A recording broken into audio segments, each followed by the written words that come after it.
number of items on personnel, and I believe you, Bruce, are handling that, right? Well, Or it's are actually you- a combination. Okay. Myself, Dr. Bavard, and Mrs. Johnson are going to address different issues on this one. Yeah, the last one, I thought fast enough. I can handle the first one on the school security guard. The reason there are some changes to this, as you know, we have a new high school principal now who's looking at a lot of different things, and in working with her administrative staff, realized that this job description needed to be updated to meet some of the needs and some of the recommendations. So for example, you see now some of the qualifications are CPI trained, proficient in Microsoft Office. These were things that were not on there before, but are things that the high school staff, and I support them, believe that they need. So that is why these changes are being recommended. Dr. Radigan, the security that are already employed, are they grandfathered in, or are they going to get training for like the CPI and the Microsoft? That's a good question. I think the CPI would, don't they need to be trained in that? Everybody really needs to be trained every year. You have to be recertified each year. So, like, for example, our principals go through that every year, and the assistant principals. So I'm curious why that's in there anyway. Yeah, that's a good question. Because I I thought think it they had to would have be had done. that already. That's right, that's what, yeah, I was curious. I'll find out. Okay, thank you. Mrs. Johnson, I think you're going to handle the next two.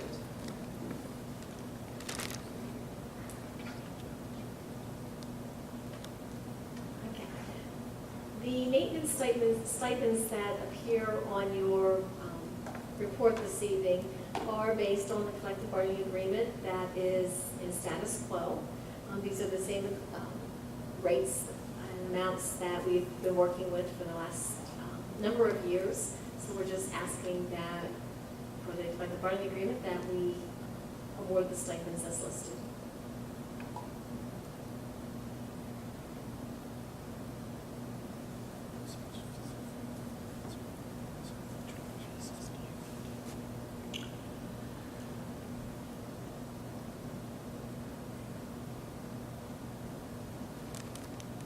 Is that both?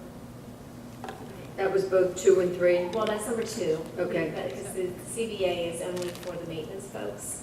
So that's no change from what it, that's no change. That's correct. And then we also have the nutritional services. They actually have an agreement, not a CBA. And again, in the agreement, they also have certain types of awards that are given annually, stipends, if you will, for building performance, for profit and loss performance. So these are for last year. So that agreement also, we have left that in status quo. And we'll make any changes to that agreement as we move forward with other PESPA group. So this will be for last year. Mr. Deming? Go ahead. Mrs. Johnson, what's the highlight stuff for on there? I just was curious about that. I see it's not changing, or you're saying it's not changed from last year. Is there any reason for that? Okay, the nutritional services is based on improvement. So we have individuals who, and buildings that improve. So that's what she was showing you there. Okay, thank you.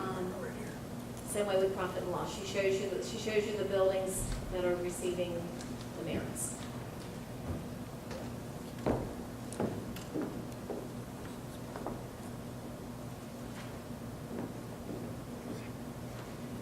By the way, if I could just say thank you to Mrs. Johnson and Dr. Bavard for their assistance in helping with a lot of the personnel issues. As you know, we've had a hole in that office, and the two of them and their staff have been extremely helpful, so I just wanted to acknowledge that.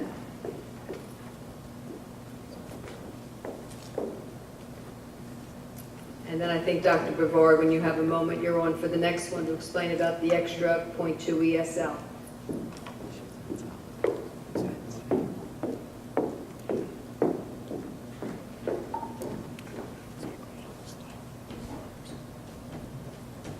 I assumed there would be more discussion.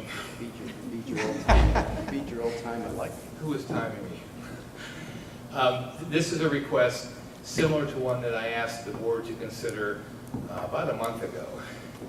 We have in Pennridge School District, the magnet program at the elementary level is at Guth, the magnet program at the middle school is at North, and obviously at the high school.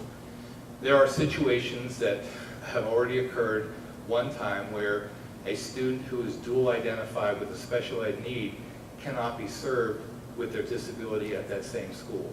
So they may need to be sent to another school. That does not absolve us of our requirement to still provide ESL services. So I need to add basically the equivalent of an hour to make sure that kid has the services he needs, or he or she needs every day. In next year's budget, I'm going to be budgeting the equivalent of 0.8 ESL teacher, and then we'll just add pieces as we need them, but I want to make sure that in the budget, you have a place to pull that from. I know that we're probably very good already, but it'd be better if I budgeted pieces, so as we need, because we've already used 0.2 for another elementary student that was moved. This is 0.4 total. So in next year's budget, I'm going to make sure that we at least have a kitty where to pull that from, because if we don't use it, that's fine. But if we do, I'm going to make sure there's a budget account to pull it from. And I think I'd sent this information out to you about this student. Any questions on that? Thank you, Dr. Brevard. Thank you, Dr. Redigan. This brings us to a close of the agenda for personnel items. Do we have any comments or questions from the audience?